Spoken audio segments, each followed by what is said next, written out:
الحمد لله وكفى والصلاة والسلام على حبيبه المصطفى وعلى آله وصحبه أولي الصدق والوفاء أما بعد فأعوذ بالله من الشيطان الرجيم بسم الله الرحمن الرحيم قل يا أيها الناس إني رسول الله إليكم جميعا صدق الله العظيم إن الله وملائكته يصلون على النبي يا أيها الذين آمنوا صلوا عليه وسلموا تسليما اللهم صل وسلم وبارك على سيدنا ومولانا محمد وآله وأصحابه أجمعين الله يا ذا الجلال والإكرام بلا تمہید میں آپ کو قرآن و سنت کی کچھ باتیں پیش خدمت کرتا ہوں۔ اللہ تعالی ہماری اس محفل کو اپنی بارگاہ میں اخلاص کی دولت سے نواز کر مقبول و منظور فرمائے۔ جنہوں نے یہ محفل منعقد کرائی ان کو دنیا و آخرت کی بھلائی نصیب فرمائے۔ آپ دین اسلام کی خدمت و نصرت کے لیے حاضر ہوئے، آپ کا یہاں حاضر ہونا آپ کے لیے دین و دنیا کی برکات کا وسیلہ بنائے۔ قرآن مجید کی ایک آیت شریف پڑھی ہے، آیت یاد کریں۔ اللہ نے اپنے حبیب کو فرمایا قل یا ایھا الناس، اے میرے حبیب آپ لوگوں کو مخاطب کر کے ان کو اعلان دیں، اے لوگو، اے انسان۔ کل اللہ نے اپنے حبیب کو فرمایا آپ یہ اعلان دیں۔ حضور اب کیا اعلان دیں گے؟ یا ایھا الناس، اے لوگو۔ ناس جمع انسان ہے، انسان کا جمع، ایک انسان نہیں، سب انسان۔ اے سب انسانوں، اللہ کے حکم سے اب رسول اللہ اعلان دے رہے ہیں۔ جی اب ہم سب متوجہ ہو گئے، آپ نے پکارا، فرماؤ کیا حکم ہے؟ انی رسول اللہ الیکم، بے شک میں اللہ کا پیغمبر ہوں تمہاری طرف۔ یہ اعلان، اللہ کا حکم ہے پیغمبر کو، اے پیغمبر آپ لوگوں کو پکار کر اعلان دیں، انی، بے شک، کوئی شک نہیں، جملہ اسمیہ میں بھی تاکید، پھر ان میں بھی تاکید، بے شک کوئی شک نہیں، میں اللہ کا پیغمبر ہوں، الیکم تمہاری طرف۔ آگے ایک لفظ ہے، آگے جمیعا، تم سب انسانوں کی طرف میں پیغمبر ہوں۔ جو انسان ہے میں اس کا پیغمبر ہوں، جو آدمی ہے میں اس کا پیغمبر ہوں۔ تو قیامت تک جتنے بھی انسان آئیں گے ان سب انسانوں کا پیغمبر محمد الرسول اللہ ہیں۔ ایک ہے انی رسول اللہ، دوسرا ہے انی رسول اللہ الیکم، اور تیسرا ہے انی رسول اللہ الیکم جمیعا۔ قرآن میں ہے اعلان یہ ہے، انی رسول اللہ الیکم، جو انسان ہے اس کی طرف یہ رسول ہیں۔ اور پھر تاکید میں فرمایا جمیعا، سارے انسان ہو سکتا ہے کوئی یہ بات کرے کہ الناس کے اندر الف لام استغراقی ہے، مگر عموم میں خصوص ہوتا ہے، عام مخصوص عنہ البعض ہو سکتا ہے، اس عموم کے اندر خصوص موجود ہے، تو خصوص کے اس شبہ کو رد کرنے کے لیے اللہ نے فرمایا اے میرے حبیب یہ لفظ بھی بڑھا دیں تاکہ یہ شبہ پیدا نہ ہو، جو انسان ہے میں اسی کا رسول ہوں۔ تو اس آیت شریف سے معلوم ہوا کہ ہمارے نبی کریم صلی اللہ علیہ وسلم قیامت تک جو آدمی پیدا ہوگا ان سب کے پیغمبر ہیں۔ یا ایھا الناس انی رسول اللہ الیکم جمیعا۔ علماء نے اور آیتیں بیان کی، بہت سی آیت ہیں، یہ آیتیں بھی حضور صلی اللہ علیہ وسلم کے آخر زمان نبی خاتم النبیین کی دلیل ہے۔ ایک حدیث سنیے، کتاب الشفاء بتعریف حقوق المصطفیٰ، حضرت شیخ حافظ قاضی عیاض علیہ رحمہ کی حضور صلی اللہ علیہ وسلم کی شان میں عربی میں حدیث کی کتاب ہے، 2 جلدوں میں عربی میں ہے، یہ 3ری صدی کی ہے، آج سے 1100 سال پہلے کی کتاب ہے، یہ ابھی کی کتاب نہیں، یہ قدیم کتاب ہے۔ اس میں انہوں نے ایک روایت لکھی، بہترین روایت، حضرت عمر فاروق اعظم رضی اللہ تعالیٰ عنہ روایت کرتے ہیں، رسول اللہ صلی اللہ علیہ وسلم ایک محفل میں موجود ہیں، ایک اعرابی آ رہا ہے، ایک شکاری آدمی سامنے سے گزرا ہے، لوگ ادب سے بیٹھے ہیں، لوگ محبت سے حاضر خدمت ہیں، لوگ بہتر طریقہ سے حضور کے سامنے دست بستہ ہیں۔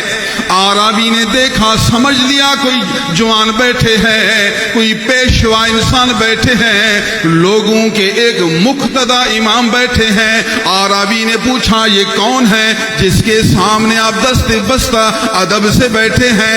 انہوں نے جواب دیا کہ یہ اللہ عز و جل کے رسول ہیں، اللہ نے اپنا پیغمبر بھیجا ہے، اس کے وسیلہ سے قرآن مجید نازل ہوتا ہے، یہ رسول اللہ بھی ہیں، خاتم النبیین بھی ہیں، فخر الاولین والآخرین بھی ہیں۔ عربی نے کہا کہ میں تو ایک غیر مسلم آدمی ہوں، آپ کہتے ہیں کہ یہ رسول ہیں، اگر یہ رسول ہیں تو پھر مجھے ایک معجزہ دکھائیں، اگر معجزہ دکھائیں میری سمجھ میں بات آئی تو پھر میں بھی مسلمان ہو جاؤں گا۔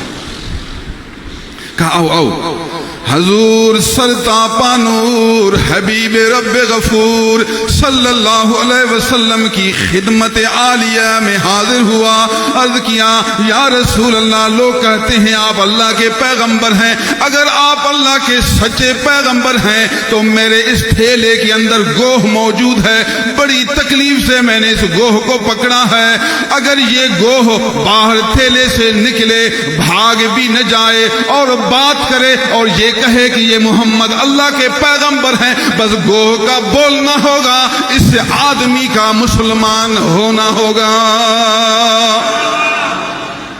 بس آپ یہ معجزہ دکھائیں۔ نبی کو معجزہ دکھانا شرعاً لازم ہے تاکہ کوئی جھوٹا آدمی نبوت کا دعویٰ نہ کرے۔ حضور نے فرمایا بالکل صحیح، میں رسول اللہ ہوں، اللہ کو عرض کرتا ہوں گوہ بھاگے گا بھی نہیں اور گوہ بات بھی کرے گا۔ اس نے کہا میں ڈرتا ہوں اگر تھیلا کھولوں بھاگ جائے پھر تو میری محنت ضائع۔ حضور صلی اللہ علیہ وسلم نے فرمایا اگر یہ گوہ بھاگ جائے تو قیمت بھر دینے کے لیے میں تیار ہوں، اگر بات نہ کرے تو میں جھوٹا ہوں۔ عربی حیران ہے یار، آج تو عجیب بات ہے۔ عربی نے ڈر ڈر کر تھیلے کا منہ کھولا، جب تھیلا کھل گیا تو گوہ باہر آیا، گوہ بھی ادب کے ساتھ حاضر خدمت بیٹھ گیا۔ حضور صلی اللہ علیہ وسلم نے ارشاد فرمایا اے گوہ بتا من تعبد، تو کس ذات کی عبادت کرتا ہے؟ تیرا مولا کون ہے؟ تو کس کا بندہ ہے؟ تو جانور ہے مگر عبادت کس کی کرتا ہے؟ گوہ نے صاف لفظوں میں کہا میں اس ذات کی عبادت کرتا ہوں جو آسمان اور زمینوں کا مالک ہے۔ ہاں دیکھیے الشفا کتاب جو آج سے 1100 سال پہلے کی لکھی، علماء سب کو پتہ ہے، اس میں موجود ہے۔ گوہ نے سوال کا جواب دیا، من تعبد کا جواب دیا، اعبد اللہ رب السماوات والارض الذی لا الہ الا ہو، او کما قال، میں اس ذات کی عبادت کرتا ہوں جو آسمانوں کا بھی مالک ہے اور زمینوں کا بھی مالک ہے، اور وہ ایک خدا ہے، اس کے ساتھ اور کوئی شریک نہیں۔ آرا بھی حیران ہے، کمال ہے، گو آج بات کرتا ہے۔ یہ پہلا سوال جواب۔ نمبر 2، حضور صلی اللہ علیہ وسلم نے فرمایا اے گوہ یہ بھی بتا میں کون ہوں؟ اللہ کے بارے میں تو آپ سے پوچھا، آپ نے جواب دیا، اب یہ بتا من انا، میں کون ہوں؟ جب حضور نے فرمایا میں کون ہوں تو گوہ نے بولنا شروع کیا، انت رسول اللہ و خاتم النبی۔ گوہ نے صاف الفاظ میں، صریح انداز میں، روشن طریقہ سے کھل کر دو ٹوک انداز میں جواب دیا، آپ اللہ کے پیغمبر ہیں اور سب نبیوں کے آخری نبی ہیں۔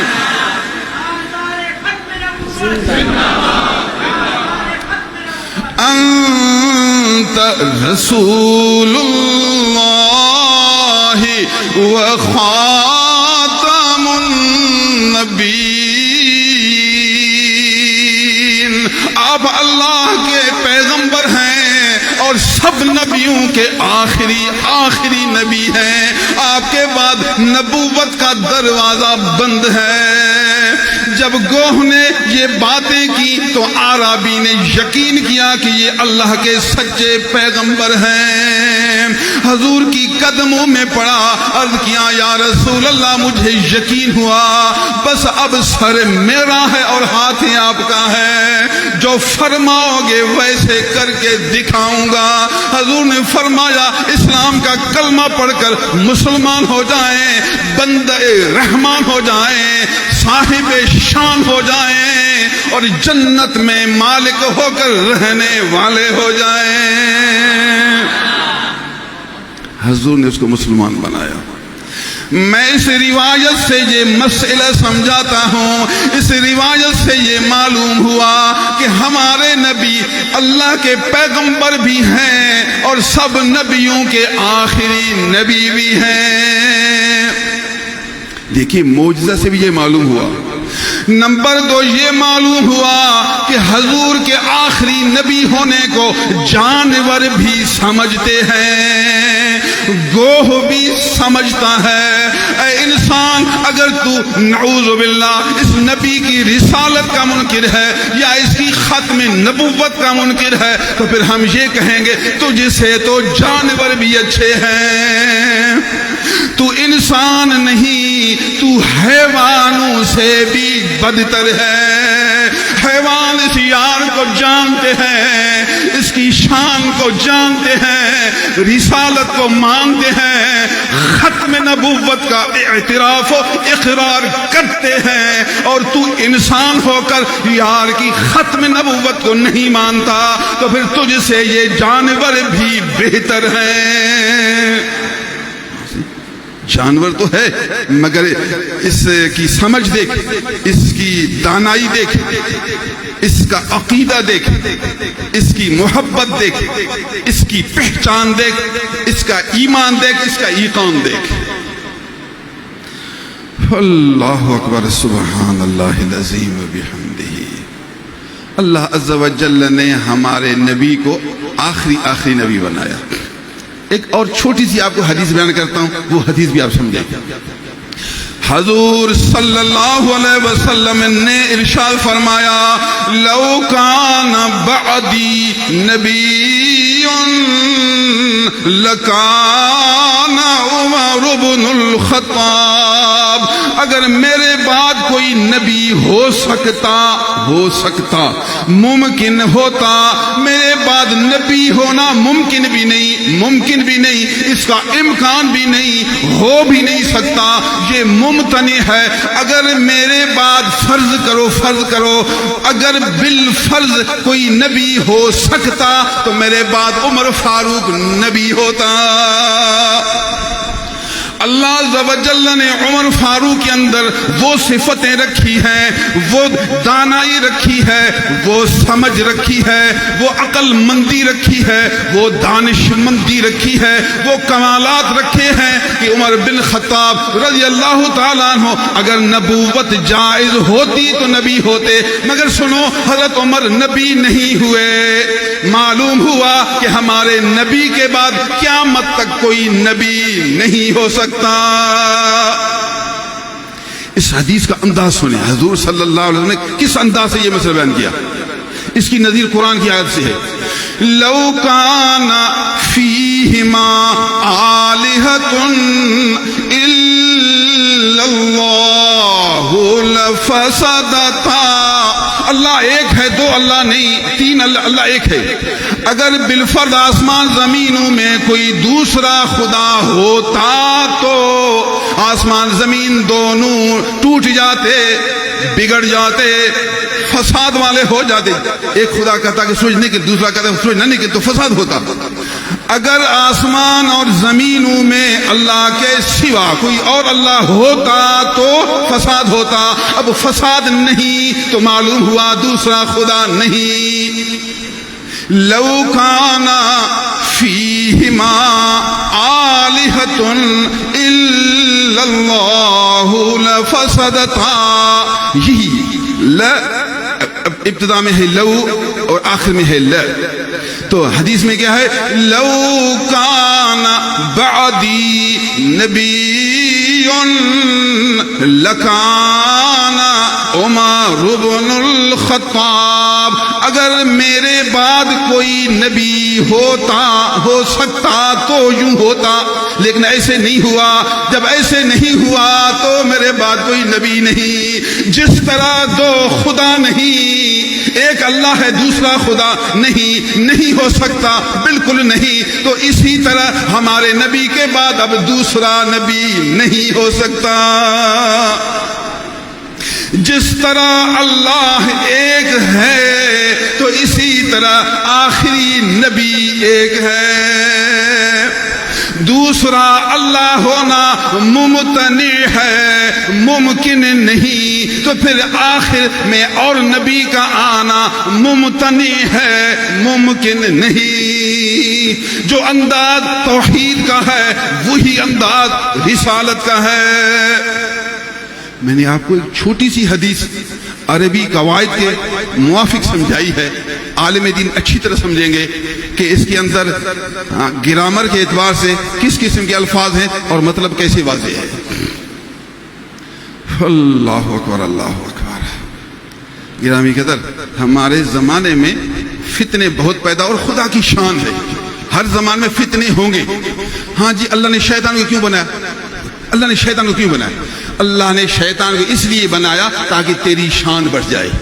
شیطان سے لڑے گا، اس کی اطاعت نہیں کرے گا، اس سے بچے گا تو تیرا مقام بلند ہوگا۔ اگر شیطان نہ ہوتا تو لڑائی نہ ہوتی، مجاہدہ نہ ہوتا، اس کی مخالفت نہ ہوتی، تیرا درجہ نہ بڑھتا۔ شیطان ہونے سے تیرا درجہ بڑھ جائے گا۔ یہ خدا کا ایک نظام ہے، رات بھی بنائی تو دن بھی بنایا۔ اگر رات نہ ہوتی تو دن کا پتہ نہ چلتا، دن کا تب پتہ چلے گا جب رات ہو۔ اگر سردی نہ ہوتی تو گرمی کا پتہ نہ چلتا، سردی بھی ہے تو گرمی بھی ہے، رات بھی ہے تو دن بھی ہے۔ یہ اس ذات کی قدرت ہے، اس کی تخلیق ہے، اس کی تکوین ہے، اس کی تقدیر ہے۔ یہ اس کا ایک نظام ہے جو کہ بالکل حکمت سے بھرا ہوا ہے، یہ اس کا نظام ہے۔ تو اس نے ایک نظام بنایا کہ فتنے بھی آئیں گے۔ دیکھیے، ہم نماز میں پڑھتے اہدنا الصراط المستقیم، اللہ ہمیں سیدھا راستہ دکھا، ان کا راستہ جن پر انعام ہے تو ٹھیک ہے بس، لیکن آگے پھر کہا غیر المغضوب علیہم، اللہ ان کا راستہ نہیں دکھانا جن پر غضب ہے، اللہ ان کا راستہ نہیں دکھانا جو گمراہ ہیں۔ یہ ٹکڑا کیوں پڑھتے ہیں؟ معلوم ہوا کہ دنیا میں ایسے لوگ پیدا ہوں گے جن پر خدا کا غضب ہے، دنیا میں ایسے لوگ بھی آئیں گے جو گمراہ ہوں گے۔ تو ہدایت والوں کا راستہ اختیار کرے گا، صالحین کا راستہ اختیار کرے گا، صدیقین کا راستہ اختیار کرے گا، علماء کاملین کا راستہ اختیار کرے گا، متقین صادقین کا راستہ اختیار کرے گا۔ خبردار گمراہوں سے بچے گا، بدعتی لوگوں سے بچے گا، نئے نئے مسلک گھڑنے والوں سے بچے گا، جو گمراہ ضال مضل ہیں بدعتی ان سے بچے گا۔ خود نماز کے اندر سورہ فاتحہ کے اندر بھی ہمیں سمجھایا گیا کہ صراط مستقیم کے ساتھ ساتھ ہوشیار رہیں گے، مغلوب علیہم سے بھی بچیں گے، ضالین سے بھی بچیں گے۔ ہمارے نبی ہر نماز کے بعد دعا کرتے تھے اللہم انی اعوذ بک من فتنة المحیا والممات ومن الفتن ما ظہر منہا وما بطن۔ اے اللہ مجھے پناہ دینا دنیا کے فتنہ سے، زندگی گزارنے کے فتنہ سے تیری پناہ مانگتا ہوں، موت کے مرنے کے فتنہ سے تیری پناہ مانگتا ہوں۔ اور ربا جو فتنے ظاہر ہیں ان سے بھی بچانا، جو فتنے پوشیدہ ہیں ان سے بھی بچانا۔ ہمارے نبی نے ہمیں سمجھایا، اے امت میں دعا کر کے تمہیں سمجھاتا ہوں، ہر وقت دعا کیا کرے اے اللہ ہمیں فتنوں سے بچانا، گمراہ لوگوں سے بچانا، بدعقیدہ لوگوں سے بچانا۔ دنیا کے اندر مختلف قسم کے نفس کی غلامی کرنے والے ہیں، شیطان کی پیروی کرنے والے ہیں، دنیا کے لالچی ہیں، حریص لوگ موجود ہیں، نفس کی پیروی کرنے والے لوگ موجود ہیں۔ یہ نئے نئے مسائل گھڑیں گے، لوگوں کو دھوکہ دیں گے، جھوٹ بولیں گے، گمراہ کریں گے، اپنے مفاد حاصل کریں گے، اپنے پیٹ کو پالنے کے لیے مختلف حربے اور تلبیسات قائم کریں گے۔ خبردار ان کی صحبت سے بچیں گے، ان کی مجلس سے بچیں گے۔ فلا تقعد بعد الذکرى مع القوم الظالمین۔ نصیحت سننے کے بعد ظالموں کے پاس نہیں بیٹھنا، قرآن ہے قرآن، ظالموں کے پاس نہیں بیٹھنا، جو سیدھی راہ کو چھوڑ کر غلط راستہ سے جاتے ہیں ان سے بچنا۔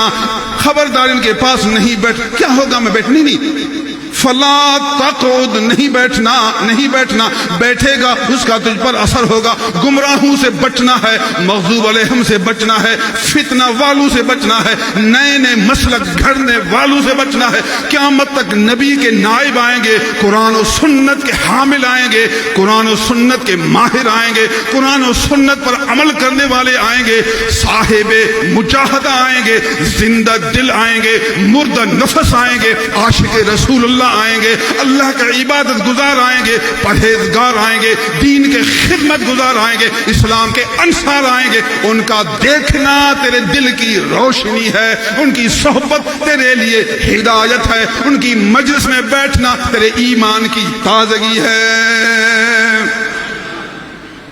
قیامت تک نبی کے نائب آئیں گے۔ ان العلماء ورثۃ الانبیاء، بے شک علم والے، قرآن و سنت کے علم رکھنے والے یہی نبیوں کے وارث ہیں، قیامت تک وارث آئیں گے۔ مولانا صاحب کو جذبہ آیا، میرے پاس وہاں آئے، حضرت جی یہ ذکری لوگوں نے یہاں مختلف فتنہ برپا کیا ہے۔ جی ہاں برپا کیا ہے، جی ہم اس بارے میں کام کریں۔ میں نے کہا شاباش آپ کو مبارک۔ حضرت پھر مجھے کہا کہ آپ فتویٰ لکھ دیں، میں نے کہا حاضر، سوال پیش کرو میں جواب دیتا ہوں۔ میں نے بھی سوالات کے جوابات لکھے، ان کو پیش کیے، پھر انہیں دعوت دی، حضرت آپ آئیں ہماری مسجد میں، آپ بھی اظہار خیال کریں، کچھ نہ کچھ اصلاحی بات کریں، ہمارے اس تحریک کو تقویت دیں۔ میں نے کہا لبیک، آپ دین کی خدمت کے لیے بلا رہے ہیں، نہ پیسہ مانگتا ہوں، نہ کرایہ مانگتا ہوں، نہ چندہ مانگتا ہوں، نہ روٹی مانگتا ہوں، نہ چاول مانگتا ہوں، نہ شاباش مانگتا ہوں، میں تو محبوب کی غلامی چاہتا ہوں، میں تو محبوب کا غلام ہوں، اس کی غلامی چاہتا ہوں، اس کی غلامی میں میں حاضر ہوں گا۔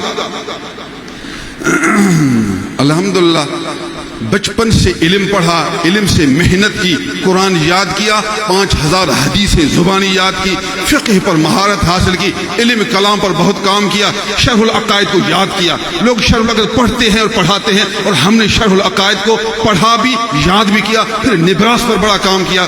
میں نے کتاب لکھی امکان کذب کے موضوع پر، امتناع نظیر کے موضوع پر، علم غیب کے موضوع پر، جو اختلافی عقائد ہیں ان پر میں نے بڑا کام کیا اور پوری کتابیں لکھی۔ میری کتاب چھپی ہے فتاوی صدیقیہ کے نام پر، 826 صفات پر مشتمل ہے۔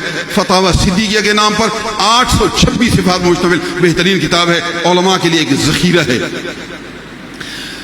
ہمارے علاقے میں ذکری لوگ کیا کہتے ہیں، نعوذ باللہ ملا محمد اٹکی یہ آخری زمان نبی ہے، استغفر اللہ، اللہ کا بندہ، خاتم النبیین، مدینے والے جوان ہیں، تو اس کے بعد اب کوئی نبی آئے گا بھی نہیں اور خاتم بنے گا بھی نہیں۔ پھر ان کا عقیدہ کیا ہے کہ نماز نہیں، استغفر اللہ، صرف ذکر کرو نماز نہیں۔ میں نے کہا قرآن کو مانتے ہو؟ کہتے ہیں قرآن کو مانتے ہیں، لیکن یہ قرآن چھوٹا ایک اور قرآن بھی ہے۔ میں نے کہا اس کو تو مانتے ہو، اس میں ہے وَقُومُوا لِلَّهِ قَانِتِينَ وَأَقِمِ الصَّلَاةَ لِلذِّكْرِ۔ اے مخاطب نماز قائم کر، آقم امر ہے، امر، نماز قائم کر، یہ نماز قائم کرنا میری یاد کے لیے ہو۔ یہاں لے ذکری بھی ہے، اقم الصلاۃ کی علت بیان کی، یہ لام برائے تعلیل ہے، لام حرف جار برائے تعلیل، اقم الصلاۃ کی علت لے ذکری ہے، تو لے ذکری کے ساتھ اقم الصلاۃ بھی ضروری ہے۔ وہ کہتے ہیں کہ صرف ہم ذکر کریں گے، ذکر کافی ہے، نماز کی ضرورت نہیں۔ قرآن تو کہتا ہے لے ذکری کے لیے اقم الصلاۃ بھی ہے، اقم الصلاۃ للذکری۔ آپ لے ذکری پر عمل کرتے ہیں مگر اقم الصلاۃ پر عمل نہیں کرتے۔ اہل سنت والجماعت لے ذکری پر بھی عمل کرتے ہیں اور اقم الصلاۃ پر بھی عمل کرتے ہیں۔ دوسری آیت بتاؤں، رجال لا تلہیہم تجارت ولا بیع عن ذکر اللہ واقام الصلاۃ۔ ایسے مرد ہیں جو کاروبار کرنا، تجارت و بیع، ان کو اللہ کے ذکر سے نہیں روکتا، اللہ کا ذکر بھی کرتے ہیں اور نماز بھی قائم کرتے ہیں۔ ذکر اللہ معطوف علیہ ہے، واقام الصلاۃ اس پر عطف ہے۔ معطوف علیہ میں تغایر ہوتا ہے، وہاں حرف عطف یہ برائے تغایر ہوتا ہے۔ ذکر اللہ کھانے کے بعد وا آیا ہے حرف عطف، اس کے بعد اقام الصلاۃ ہے، تو اقام الصلاۃ کو عطف کیا ذکری پر۔ معلوم ہوا کہ ذکری بھی کرنا ہے، اقام الصلاۃ بھی کرنا ہے۔ تو قرآن کو اہل علم، اہل سنت والجماعت نے سمجھا ہے۔ اے بے سمجھ، تو قرآن کو سمجھا نہیں اور قرآن کو مٹھاتا ہے، تو تحریف قرآن کا حامل ہے، تحریف قرآن کو تبدیل کرنے کے صفت سے متصف ہو رہا ہے۔ اتنا بڑا گناہ کر رہا ہے، اتنی بڑی خطا کر رہا ہے، اتنی بڑی غلطی کر رہا ہے، اس کو بلکہ غلطی نہیں کہیں گے، شیطان کی پیروی کر رہا ہے، نفس کا اتباع کر رہا ہے، ہلاک ہو گیا، برباد ہو گیا، تباہ کار ہوا۔ تجھے توبہ کی دعوت دیتے ہیں، ذکری نہیں بننا، محمد مصطفیٰ صلی اللہ علیہ وسلم کا سچا غلام بننا ہے۔ قرآن کے ایک حصے کو نہیں، سارے قرآن کو سمجھنا ہے۔ یا ایھا الذین آمنوا ادخلوا فی السلم کافہ۔ اے ایمان والو، اسلام میں داخل ہو جاؤ مگر مکمل داخل ہو جاؤ۔ ایک آیت پر عمل کرو، دوسری پر عمل نہ کرے، یہ تو گمراہی ہے۔ ساری آیات سمجھ۔ اور ذکری لوگ کیا کہتے ہیں کہ رمضان کا روزہ بھی نہیں، استغفر اللہ۔ پھر کہتے ہیں کہ حج بیت اللہ بھی نہیں، استغفر اللہ۔ غسل کے جنابت کے بعد، بیوی کے قریب ہونے کے بعد غسل بھی نہیں ہے۔ بابا سب کا آسان کر دو، نفس کی پیروی کرو، شیطان کو خوش کرو، اور پھر کہتے ہیں نعوذ باللہ یہ ہمارا نیا دین ہے۔ تو فتنے آئیں گے، قیامت تک فتنے آئیں گے۔ اے اللہ ہمیں فتنوں سے محفوظ فرما۔ اے اللہ ہمیں اچھے لوگوں کی صحبت نصیب فرما، علماء ربانیین کی غلامی نصیب فرما، ان کی محبت میں زندگی گزارنے کی توفیق عنایت فرما۔ جنہوں نے یہ انتظام فرمایا اللہ ان کا انتظام قبول فرمائے، دین و دنیا کی برکات سے ان کو بہرہ ور فرمائے۔ وآخر دعوانا ان الحمد للہ رب العالمین۔